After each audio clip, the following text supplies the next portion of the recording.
Are you buying a townhouse this year? If yes, please watch this video as I share with you 8 things to consider when buying your townhouse.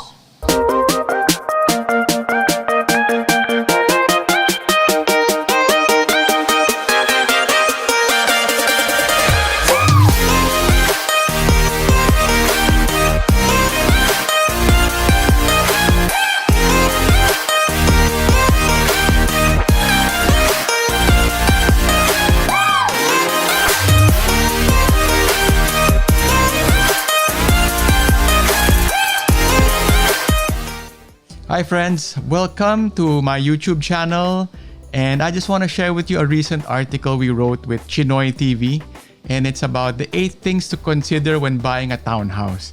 You know, a lot of people are coming to me and say, "Hi Sir Carl, do you think townhouse is a good property? Is it better than a house and lot? Is it better than a condo?" So let me share with you my thoughts about townhouse. Townhouse is a middle ground between buying an expensive house or a condo with limited space. So if you want to be in the middle, the townhouse is the best residential product for you. So bakit nga ba mabenta ang townhouse? Townhouse, there's more floor area, there's more open space. Usually, it's not in the middle of the business district, but it's relatively in a nice neighborhood that will normally be expensive. So kunyari, for young people who are starting a new family or somebody who just wants to move out to a better home, an own house and lot na malaki might be too expensive for them. Ang condo naman might be too tight for the family. So that's where the townhouse comes into play. So Sir Carl, what are the things to consider when buying a townhouse? Ayan. Let me share with you an article that we wrote with Chinoy TV. So number 1 that you have to consider is location that matches your needs, diba? Meaning, it's not location that's nice for your friend or location that's nice for your kaibigan, kamag-anak. It has to be a location that matches your family. What does that mean? It means that yung location ay maganda from the point of view na it's near your work, or at least it's near one of your family's important places. Kunwari, it can be near your work as a husband, or it can be near your wife's work, or it can be near the school of the kids. So ngayon, it's just ECQ, but let's say on a new normal situation that the kids go back to school, you want a townhouse that is, close to one of these. Normally, as a head of the family, we prioritize our kids na sila na lang ang malapit, na yung bahay ay malapit sa school nila. Para at least, sila na yung less mag-travel. It's gonna be safer for the kids. It's gonna be lesser travel time. Kung mag-school bus man sila o mag-carpool, at least short lang yung distance. Normally, it's the dad who makes the sacrifice. Na okay lang malayo from my work, as long as it's convenient for my wife, it's safe for my wife and my kids.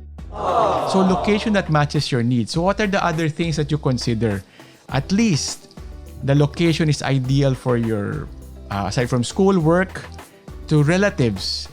Diba, malapit yung property that you're gonna buy to your relatives that's close to your heart, friends that's close to your hearts, or church. You want to be close to your church family. So these are considerations on the location that matches your needs. Diba? Number 2 naman is an affordable budget range. At the end of the day, if we have 60 million, 70 million, then you can buy whatever townhouse you like. But if you have limited budget, for example, there's so many levels ang townhouses. It can go from 80 million down to 60 million, down to 40 million, down to 20 million, 15 million, and around 10 million, 8 million, 5 million. So, why the difference in budget? Maybe location is one. The cost of land is one consideration of the price. Number 2 will be the floor area of the house. Siyempre, if you have a bigger floor area, there's more construction materials, there's more construction cost to it. So, number 1 will be the price of land in that area. Number 2 will be the cost of construction depending on the size of your townhouse. Siyempre, usually the cheaper townhouses maybe between 5 to 10 million, 2 floors lang sila. So the construction cost is lower.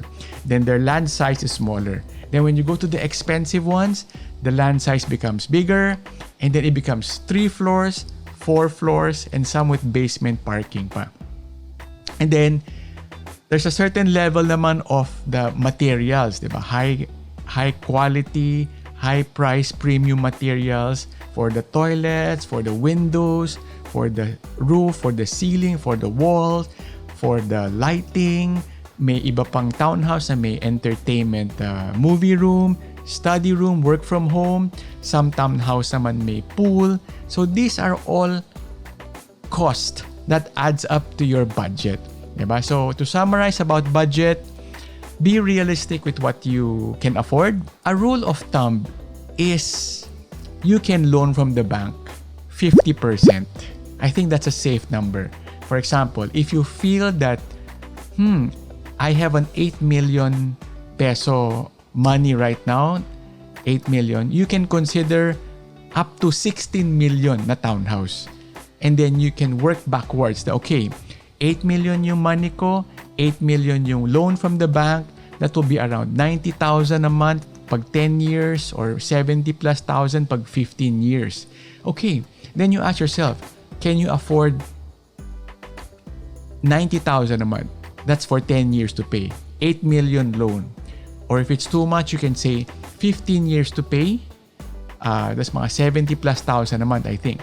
So, is it okay to loan for 15 years? I think if this is your primary home, where you will grow your family, create memories, it's okay to pay the bank 15 years na may 15 years of interest. Vis-a-vis, you are paying rent, and after 15 years, you are still paying rent. At least here, if you loan from the bank, after 15 years, the property is yours, and you can even pass it on to your kids. Diba? So if you ask me, I would rather, of course, if you can pay for it in cash, that's the best approach. Diba? But I think a comfortable amount of leverage is okay. So speaking about leverage, what are the things to consider if you're going to borrow from the bank? Siguro number one, at least 50% of the property is paid. You have the capacity to pay for the 50%, diba? That's for me a good rule of thumb. If you cannot afford 50%, then you're gonna move from a moderate risk to more aggressive. So 50% for a general discussion. So 16 million townhouse, you should have at least 8 million. If you want to buy a 40 million townhouse, at least you should have 20 million. The next, can you afford the bank payments every month? This is not a percentage of your salary. It's more of how much excess do you have in your monthly income. Diba? So it's not a percentage. Meaning, if your monthly income is just 30,000, 40,000, then you cannot afford an 80,000 a month bank loan. Diba? So it's not a percentage. You compute the excess. How much excess do I have with my wife, double income, after paying for our break-even household bills? Diba? Usually, kung sabi mo na, your household bill is 50,000 pesos and you're earning 100,000, then you have 50,000 excess a month to put into your townhouse purchase. But also consider na once you start buying your townhouse, mawawala yung rental payment mo rin. So if you're paying 40,000 a month rent and you're paying 60,000 a month amortization for your townhouse, then technically you're just adding 20,000 a month. So very exciting, right? So guys, feel free to comment any questions that you have and I would answer it in my next video. And just like to plug one of my friends' townhouses is the Manhattan Premium Townhomes near GMA 7, near ABS-CBN in Quezon City. It's ready to occupy, and once you put in a down payment and equity through bank loan, then you can move in after your bank loan is paid. Number 3 consideration is growth and expansion. Growth and expansion mean if your current family can fit in 2-bedroom. Consider buying 3-bedroom. You want to consider that your family, you might expand with your kids. You also can consider that one day your parents, your senior parents might move back with you. You also might want to consider that possibility, the many possibility that you may open a home office in your townhouse, or a sibling, relative will move in with you. If money, financially, you can afford it, it will be good to have an area to expand, diba? So, it's that when you buy a house, it's like saying na, sige, gawin mo muna in 2 floors, but one day I can expand to 3rd floor. One day I can expand to my backyard. Ganon din for the townhouse. If you need 3 bedrooms, consider looking at 4 bedrooms, diba? Number 4 is outdoor space and common areas. What does it mean, Carl? It means that you also consider if a property has swimming pool, basketball court, playground, diba? Not all townhouses have this feature, but if this townhouse have this feature na may swimming pool, then you know na it's valued more, diba? Kumbaga, if this property ay walang swimming pool, walang basketball court, walang common area playground, walang social hall, versus another one na may swimming pool, then it's okay to pay a little bit more premium. And so far with the work from home, with the quarantine recently, these amenities like more open space, swimming pool ay nakaka-benefit talaga sa mga kids natin who are stuck at home. Alright? So, I guess this is just to emphasize na if a townhouse is being sold to you na may amenities, then expect that you're gonna have to pay a little bit more expensive for it, but it's okay.